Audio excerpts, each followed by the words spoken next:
welcome to our special show. I'm Gargi Rawat. Today on the Great Climate Change Challenge, we're going to focus on sustainable cities. Now more than ever, making our cities more climate resilient is the need of the hour and should be a top priority for all of us. The impact of climate change is clearly evident as year after year we're seeing cities being devastated by changing weather patterns, extreme events, while also dealing with the perennial issues all cities face like water shortage, air pollution, traffic congestion and waste management challenges. Now this as urban spaces continue to rapidly expand. This year we've already faced scorching temperatures, the cyclone Boker Joy in the Arabian Sea, record-breaking rainfall in northwest parts of India, particularly in the states of Punjab, Haryana, Himachal Pradesh and Delhi. In fact, even now in Himachal and Uttarakhand we're seeing heavy rainfall. The national capital this year itself saw record flooding with the Yamuna River reaching the ramparts of the Red Fort. The responsibility to build sustainable cities lies with both the state and society through policies and innovations. Now on this show today, we'll talk about the crucial need for sustainable practices across many sectors such as energy, water resources, air quality, urban planning, sustainable housing and electric mobility. We'll also discuss the vital roles that policy makers and innovative startups are playing and will continue to play in forging resilient and clean cities that will combat climate change. And to that end, we have a panel today to discuss all these issues. We're joined by Dr. Ashish Chaturvedi, Head Action for Climate and Environment, UNDP. Sudeshnath Chatterjee, Program Director, Sustainable Cities and Transport. Pradeep Kalbar, Assistant Professor at the Center for Urban Science and Engineering at IIT Bombay. He joins us from Mumbai. And Munish Sriparapu, founder and studio. Thank you so much all for joining us today on the program. And first and foremost, Professor, I'd like to start with you. When we talk about sustainable cities and cities that are climate resilient, what do you feel should be the top focus?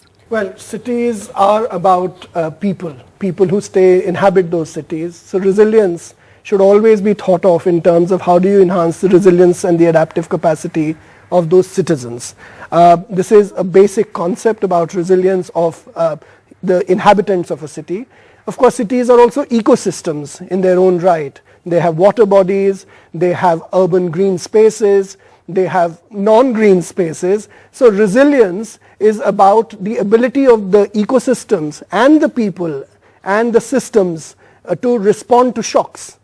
How can you be much more responsive to the different shocks that you talked about just now? Yes. The floods, the heat waves. So our resilience is the capacity of an ecosystem and the people inhabiting. Fundamentally, resilience has to be about the capacity of our people who inhabit these spaces to respond to shocks, because they're the ones who will actually face the most impactful things, and they will be the ones who actually come to your news all the time. Right. So I think resilience has to be about we're not expecting them to be resilient in just managing all the various, vagaries of climate change and nature, what it throws at them. What we mean is that we should enable them to respond, and the city needs to enable the citizens to respond and face exactly challenges. So once you start thinking about resilience as this concept of individuals, of course, and systems to respond to shocks, what are the enablers? Policy is a very big enabler. Policy makers play a very significant role in trying to enhance the resilience of an ecosystem.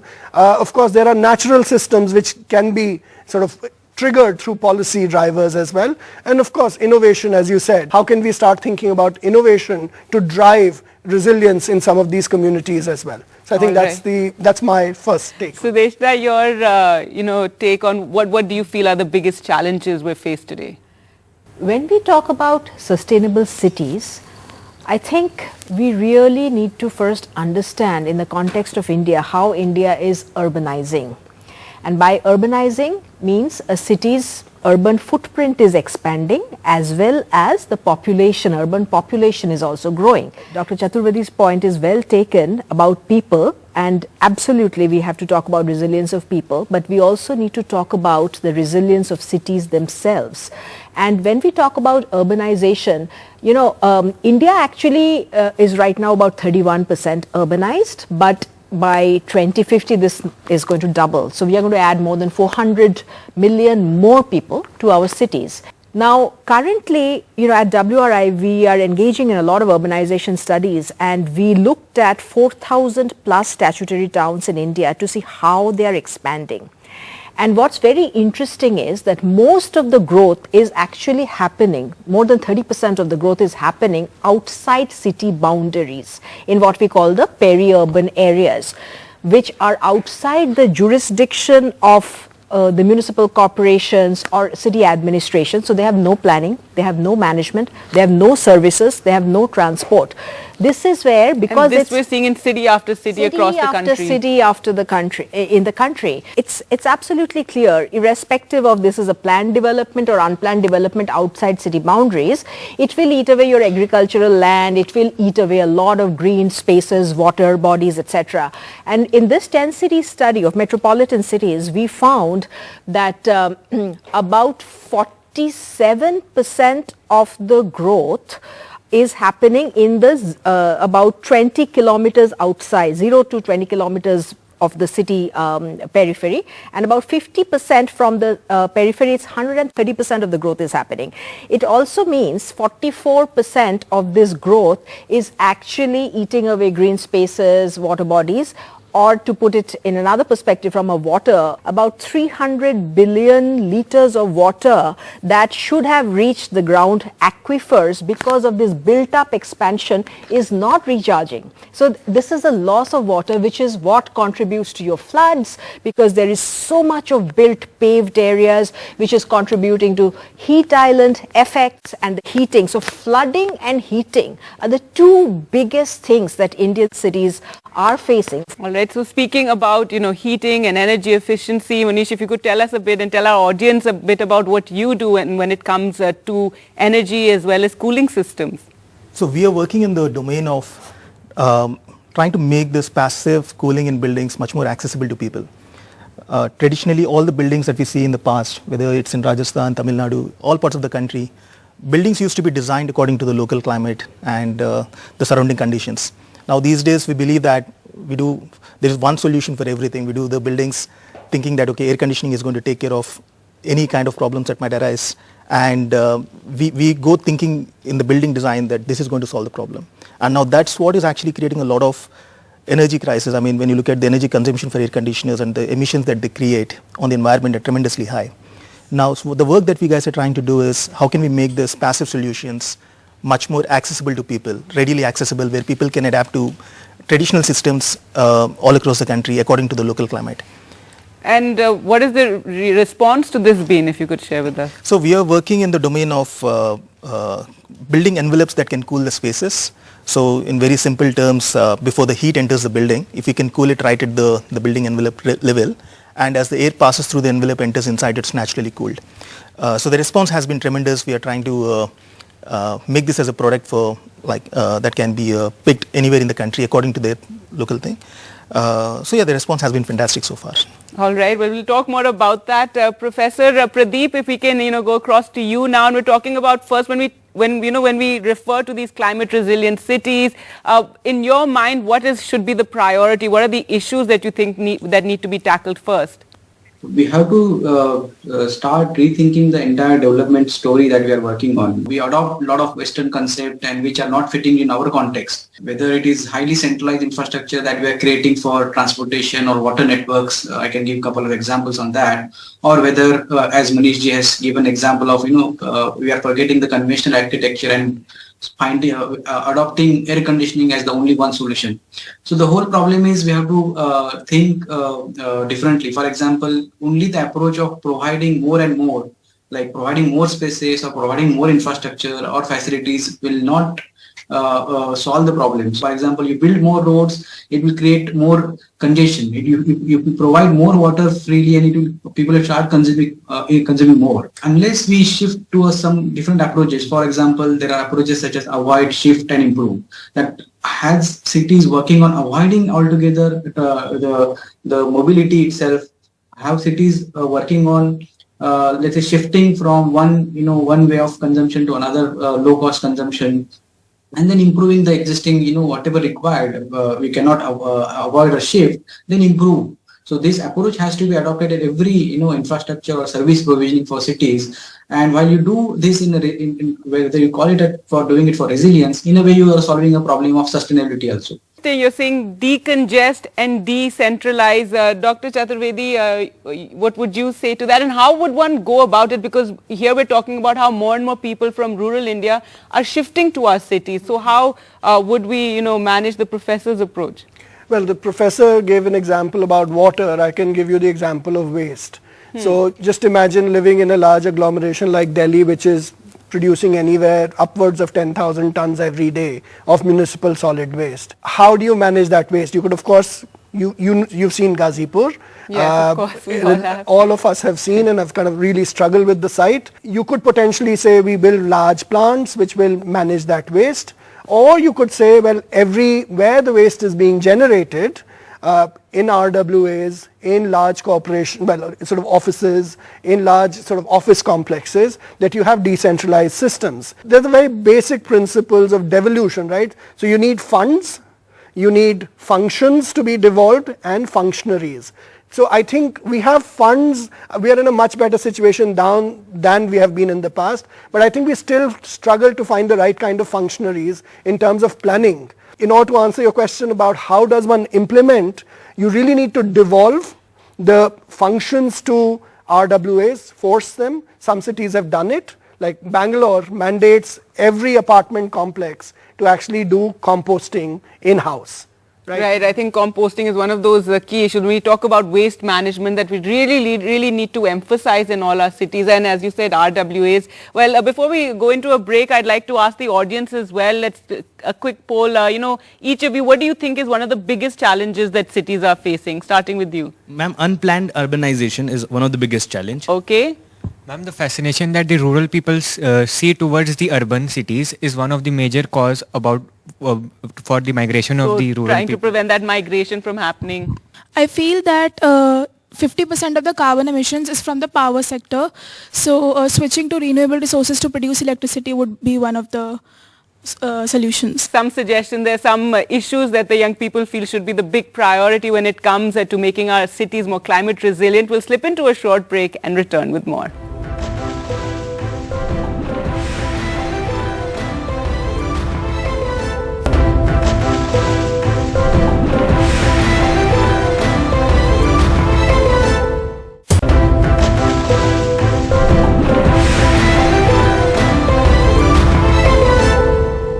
Welcome back to our special show, The Great Climate Challenge, where we're talking about sustainable cities and what needs to be done to make our cities more climate resilient. Well, let's go back to our panel. And Dr. Chaturvedi, we spoke about, the various challenges we have and what you all feel should be the priority. But there's also a technical, list of things that cities need to do when it comes to being more sustainable. If you could, tell us a bit about that in terms of energy efficiency and water management. Cities have a certain set of responsibilities. They're clearly listed down. And I think one part of sort of thinking about sustainability or sort of climate resilience, enhancing climate resilience, is to say how cities can actually do everything that they do in more climate resilient ways. So for instance, for waste management, how do you transport the waste? How do you manage your material recovery facilities where you've actually started tinkering with the waste? You start segregating it into different fractions. Can you put solar panels on top of those material recovery facilities and start charging them using the solar energy that is being generated? Similarly, for water sort of structures, how are we sort of including renewable energy installations even when we are actually pumping water? In everything that the city is doing, rather than thinking of climate and environment as a separate silo, I think one needs to think about how it can be mainstreamed in all the separate functions that the city government is actually sort of involved in and delivering on. All right, Professor Pradeep, if you can talk to us about, we have this smart cities, we have various government schemes that are meant to help enhance all these issues, or like when it comes to becoming more energy efficient. We have various government schemes for that for our cities, but in your view, how can we have better synergy when it comes to the authorities and people like you who at IIT at Bombay and various activists, various people who are, professionals in this sphere, as well as working with the local bodies and governments to ensure our cities become more climate resilient? For changing cities, the biggest challenge is, we are stuck with some technological setup and social mindset and bureaucratic mindset. Changing all of this together is big, and also nobody wants the disturbance to their city. For example, let's say I provide some innovative solution for water management in cities, and I go to commissioner, they have their own day-to-day pressures, to manage cities. And if I say, okay, give me some chance and I want to demonstrate something, they will not, because they will say, okay, my day-to-day activities are going to hamper if I try to keep experimenting. So we have to create small experiments, small pilot projects to demonstrate the innovation, and a separate dedicated missions and programs are needed. What otherwise is happening is some programs like smart cities or any other missions are implemented when the outcomes are not, documented or secured, when we know that our basic infrastructure problems are not solved. And moving directly to smartness is not a wise step. So we have to adopt a state-wise approach. So these paradigm shifts will happen in a slower manner. Sustainability and resilience needs a state-wise long-term approach. Like for example, Indore city, the way they have transformed their solid waste management is a long-term process. So if Indore city can do it, why other cities cannot do it? Because it's a long, commitment at political level, at bureaucratic level. That kind of leadership has to be there. Clearly, that's the need of the hour, to have better, synergy and coordination between, because let's face it, we have some of the great minds, we have, these great institutes that are churning out, young students, bright students, and one would imagine that we have solutions on hand. What are the kind of challenges that you've seen on this front when it comes to coordinating with governments, with municipalities, trying to better our cities, but as the professor said, we're stuck in this sort of red tape and a bureaucratic mindset? From a planning perspective, in India, the only sort of statutory plan we have is the master plan of a city, right? Now, the master plan does not have any thinking beyond these urban boundaries where the growth is happening. It's one of the biggest sort of failings of it. We don't take into consideration the peri-urban areas. So we need to have a regional planning approach. Currently, our regional planning organizations, or the metropolitan planning as we call it, are extremely disempowered. They have no funding and they don't really talk to these city planning authorities. Similarly, the climate action plans of cities are great. They're coming up. Mumbai has a great climate action plan. But what teeth does it have to actually get implemented if it doesn't have any statutory status? But coming to, solutions at a, city level, for example, I'll take, let's say, transport. More than 50% of citizens walk to work, to school. Where is the walking infrastructure? All right. No, it's walking and cycling. Where is the infrastructure for walking and cycling in our cities? All transport spending goes in big infrastructure, making flyovers, underpasses, sea-link roads, all that kind of stuff. So if you're spending 100 rupees on that, we are not even spending 2 rupees on walking and cycling infrastructure in our cities. Similarly, public bus systems, only 71 cities in India have any kind of bus system. We talk about metros, we are expanding metro networks, but we are not looking at the last mile connectivity. How is somebody accessing the metro?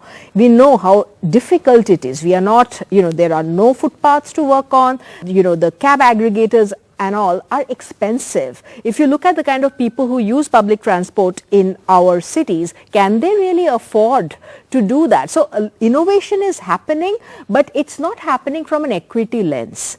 Who is the city for? That's the first question we need to ask. Majority of the population is priced out. They can't really access it because of the costs those solutions actually come with. All right, so we need to start thinking more about, the common man when it comes to developing our cities. Manish, if you could tell us a bit about how you turned innovator and, something to encourage the young people, your journey. I'm an architect by training. And when you look at it, when you talk about sustainability and the construction industry contributes to 40% of emissions. And we're consuming a lot of resources and material in the process. And that puts a lot of, load on the environment and the resources. But how many architects are there, or designers or innovators that are actually tackling this problem? And surprisingly, that number is less than 1%. The number of designers and architects in the formal construction industry tackling this 40% of the problem is less than 1%. So how do we bridge that gap? In the current process, the awareness, and there is one end we are talking about policy, and the other end implementation. And in between the two, the biggest challenge is awareness. How do we communicate about these issues which are really serious right now? Look at the chain reaction that we are seeing in just this year, what we had seen. Now, if we wait till students to graduate and then become go to the colleges and then universities to start tackling these problems, it's already too late. No, I'm assuming they've already graduated and they're in the system, yes, and there should be such great minds already out there with ideas. India, I'm saying that the thought about innovation and implementation should start from schools, wherein if we are able to talk about these things about the climate action, it should become a syllabus in education. So when you want to implement and actually take it to scale, all the great ideas that we are talking about, it have to start at the level of schooling, wherein we educate and sensitize the students about these issues that are there, and then the ideas and everything can actually come in. Like when we talk about ideas, the biggest thing that we start to look at right now is scalability. When any idea that we are looking at as an innovator, what we have to think is that whether they're able to reach the masses and whether we can actually talk about how this particular idea can impact much larger audience, but not at a very limited audience in the spectrum. Absolutely, and especially here in Delhi, where one of the issues has been air pollution, and I have to say I have seen a lot more awareness grow in the last decade since I started reporting on the issue of air pollution. One could not have imagined that schools would shut down, that offices would shut down, that we'd have odd even days for transport to tackle air pollution. But I'm glad to see that it's right there in the forefront as one of the big issues. Earlier in office itself, I had to argue to push those stories out. So in that sense, I have to say the younger generation is a lot more aware now, hopefully, and hopefully it doesn't seem so insurmountable that they don't innovate or try to tackle this. Well, we'll slip into a short break now and return with more on how to make our cities better equipped to deal with the climate change.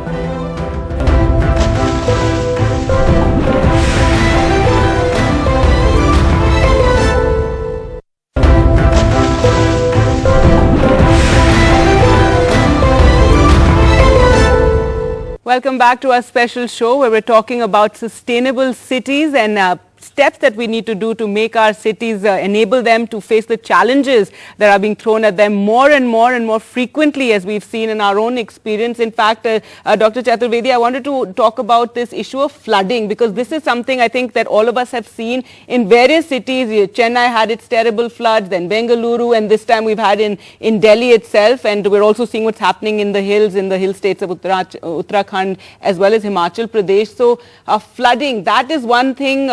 How does one deal with that? Because I remember in the newsroom when we talk about it, sometimes what we discuss is that it's just too much. Sometimes the duration in which we see that rainfall, no city in the world could face that sort of a challenge. But to you, I mean, what do you see as the steps we need to take? Well, I think so part of the question you've already answered. Like the rainfall patterns have changed dramater right? So Absolutely. Because of the changing climate. We're in the midst of climate change. Exactly, and so you're getting much more intense rainfall for shorter periods of time, much more erratic, and this is being sort of panned out in not only in India but across the world as well. It also depends on what is the absorption capacity of our cities. No? Like for instance, it was already mentioned by one of my co-panelists that how are we designing our cities to think about the flows of materials and the flows of resources, like how are cities being organized and planned, how is water flowing within the cities. If you actually look at how cities are being constructed right now, what is the absorption capacity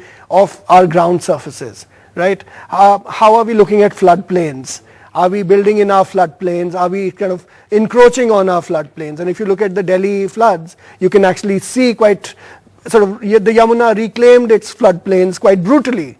This time around. Again brings me back to reporting, years ago, over like 15 years ago, when the floodplains were first getting encroached, when we had the Akshardham temple, the Commonwealth Games village. These are just examples because because these were allowed, we saw more and more encroachments take place. And I remember speaking to various activists, and they spoke about it like a huge catastrophe is going to happen. And I thought, well, I don't know, let's see. And it didn't happen till it did, and that was this year. And then all that came back, the warnings that were given then. We really have to start thinking much more systematically. Climate is actually giving us very strong signals. How are we incorporating them in our planning processes? How are our planning processes much more sort of decentralized and sort of citizen-centric? How are we listening to citizen voices, people who are living in those floodplains, around those floodplains? What are the challenges that they're facing? So I think that's one part in terms of mainstreaming of climate information into the planning processes. The second is, of course, the hard and soft infrastructure that is built in cities. For instance, Kolkata has a very nice sort of wetland which is around the city itself, and it absorbs. Delhi has had sort of the biodiversity parks which have been built I think up. Now there's an emphasis on the lakes of Delhi, Exactly. and there should be also emphasis on the parks of Delhi, because more and more parks in neighborhoods are getting encroached, and that is something that I think citizens, can take action on. Professor Pradeep, if we talk about flooding, we saw in Mumbai when you had the terrible floods, and there was a lot of talk about the Mithi River and how it's been encroached, and there's been a lot of effort to clear it. So I just want your view on this issue of flooding that we're seeing in all of our cities, year on year. One issue is the rainfall intensity has increased, and simultaneously our cities have become more impervious. So cumulatively, what we are observing is very intense flash floods, which are very difficult to tackle because our infrastructure, the drainage system is not designed accordingly. Our drainage systems are typically designed for 10 to 25 millimeter per hour. But if rainfall happens 100 millimeter per hour or 200 millimeter per hour, then we have a tremendous catastrophic conditions.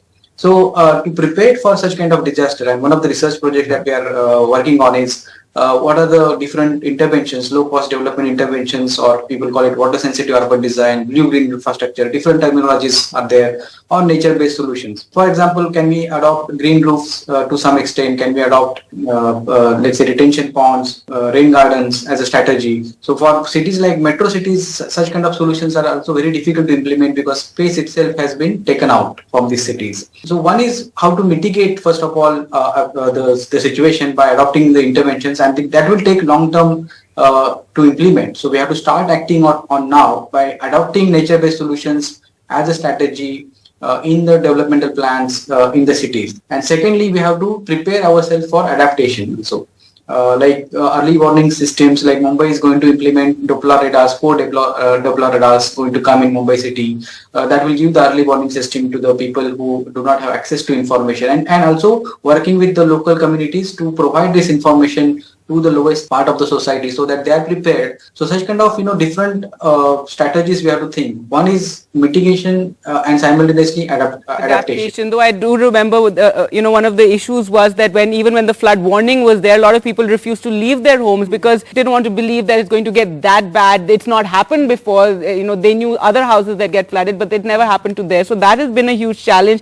The other very apparent problem our cities face is pollution, and let's face it, India has the world's top most polluted cities. It's so shameful, but many of our cities, come in that top 10 most polluted cities in the world. So how do we tackle something like that? We haven't even been able to tackle it right here in the national capital. When you're talking about air pollution, it's really one of the biggest crises of our times, and we are living with it every day.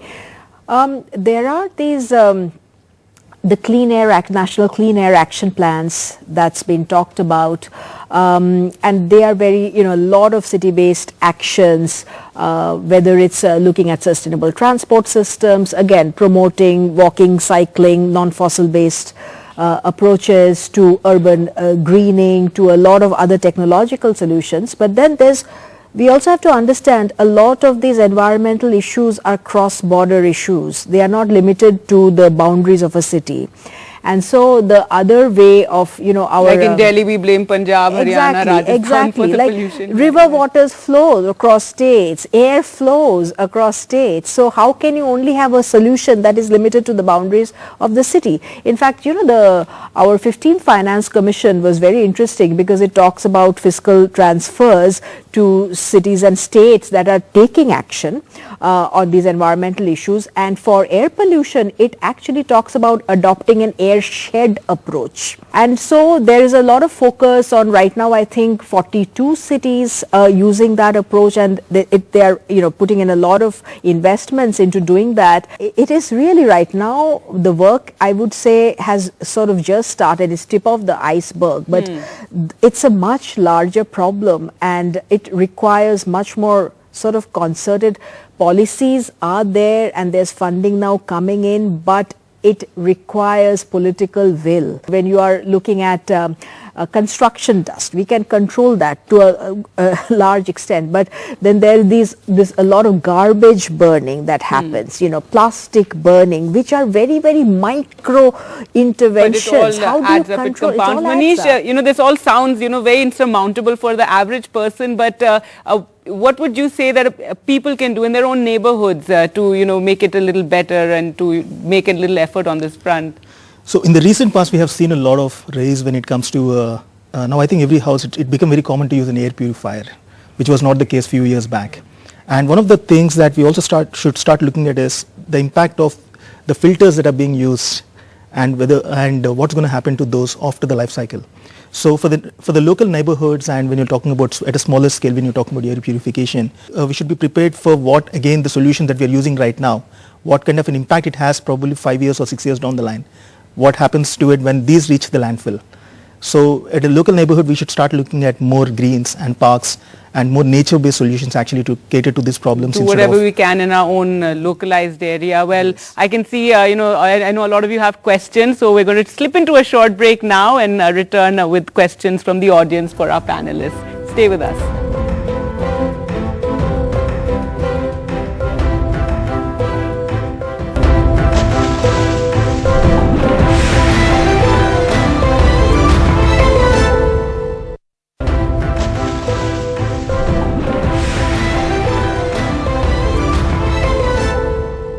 Welcome back to our show, The Great Climate Change Challenge, where we're talking about sustainable cities, and our panelists have been giving, what their view of what is the most challenging issue that cities are facing, what can be done. But let's open it up now to the young people in our audience today and who have many questions for the panelists. Go ahead. Hello, sir. Sir, despite all of us being aware of it, despite this being a great issue, climate change, it cannot be seen in the political manifesto. This isn't a political issue yet over which elections are being fought.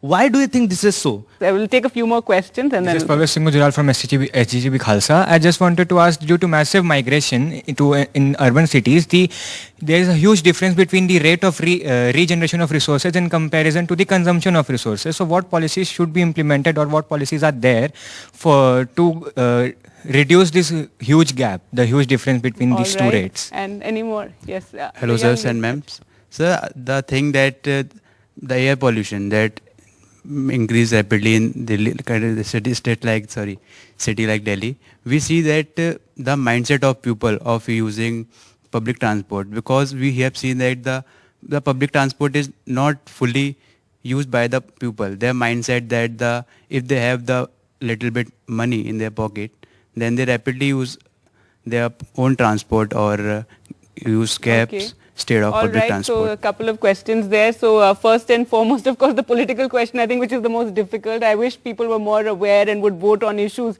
such as climate change and pollution and garbage, isn't it? I've been working in this space for close to 20 years now in India, and I think it has moved from the margins little closer to the mainstream. It's not mainstreamed yet, but I think we are closer than before. We do talk to a lot of sort of politicians.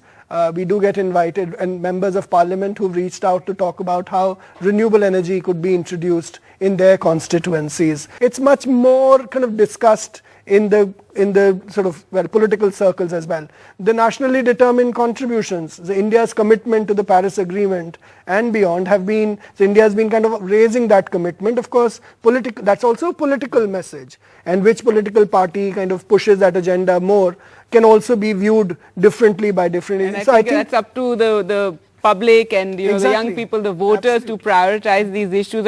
Transport again, being talked about, and that's something you were saying, that we need to, ensure that that last mile connectivity is very important, because that is where people then take their car. They think, oh, but how will we get from the station to the office? It's also a very gendered issue, because women are much more averse to waiting longer for any vehicle to arrive to take them to the metro station or bus station from wherever they are, because of how unsafe our public spaces are. We recently did a 3-city study and it clearly showed the demographic that's using metros is very young, and there's far fewer women than we actually thought are actually using metros because of this whole last mile connectivity issue. So we need to make our cities safer, clearly. Yes, a question? Hi, I am Saswati from Tips Dwarka. So at this point of time, do you think we need to have uniform laws at the national level regarding sustainability, whether it's transportation or planning? We are talking about air pollution. What about the other things which are going on? Like biodegradable waste should be there, and people should know that they have to segregate the biodegradable waste and non-biodegradable waste. Hi, I am Anamika and I want to ask, what about the green spaces in the cities? Okay, all very important issues. As we said, segregating waste, I think, is one of the things maybe we need laws for, like you said, central law, maybe we need laws for that. But yes, to you? In India, state governments they control land and planning and subjects like that. But it is true that we do not really have a national urbanization policy that really understands how urbanization is happening around the country, or set the tone for if these are the trends and patterns, how our planning should respond to that. So absolutely, that's very important. And I'll also pick up the point on green spaces, because when we talk about typically public spaces in India, we have some guidelines, etc., no policies really, that only understand it as green spaces or open spaces, etc. And as a result, this imagination is only through maybe some recreational spaces or some open spaces in the cities. But it's totally left to cities to interpret how they want to really deal with it. And as we saw, that all urban expansion and urban development happens at the expense of green space and open space. And we mustn't treat them as like wasteful space. Yes. Like wetlands often get categorized as reserve land for open spaces. Whereas in wetlands cities are very important for absorbing that water. Some more questions? Yes. Hi, I'm Ashita. Can you please give us some insight on the economic implications addressing climate change and transitioning into a more sustainable future? Hello, myself Lavanya Sharma. I just want to ask that why we are not taking these challenges and turning them into the opportunities to move towards more sustainable lifestyle, as we are aware that urbanization give us access to more facilities, easy education, easy medical facilities, easy internet. Then why we are not taking them as an opportunity to make people more aware about the sustainable lifestyle? Okay, one more question, last there. How can individuals and communities can combat the climate change basically? All right. Well, I'll ask Professor Pradeep also to come in here. And Professor Pradeep, if you could talk about, how, what can individuals do, and, answer some of the questions the young people had regarding cities and the challenges and that they're facing, and how we can handle it better. Yeah, so the urbanization, one student has very nicely pointed out, urbanization has given us many things also. It's not creating the problem is one hand, but also given us a good lifestyle, the education system, the healthcare system, and the jobs creation and all that. Cities can also create other opportunities, for example, by creating your own compost. You can contribute to, let's say, reduction in artificial fertilizer usage, but simultaneously government has to subsidize that, put the policies for that. Some societies or some people, resident may be interested, but supporting policies are missing, or supporting incentives are missing. Similarly, for example, for water recycling, somebody wants to recycle water in cities, but even if they recycle, the freshwater cost is so low, so cheap, that then the incentive is not there. That why I should recycle our sewage if the freshwater cost is very low. So a lot of things need to be done from the government and state government and local government from their side to fix these policy gaps. And think systematically. So in our center, we run a program called MTech in Urban Systems. We don't call it urban planning. We don't call it urban architecture or engineering. We call it urban systems because problems are interrelated. So system thinking is very important. And this is 4th year batch we are running, where it's a highly interdisciplinary, economics, computer. Right. computer science, architects, engineers, everyone comes together and try to work in a holistic manner to solve the problem of cities. Working in a holistic manner is the word that we all need to think about, the term we all need to think about when it comes to, facing some of these challenges that our cities are facing with society, with authority, with the planners all working holistically together in creating better cities for the future. Thank you all for joining us on the program, and thank you to the audience as well. Thank you all for watching at home. Goodbye.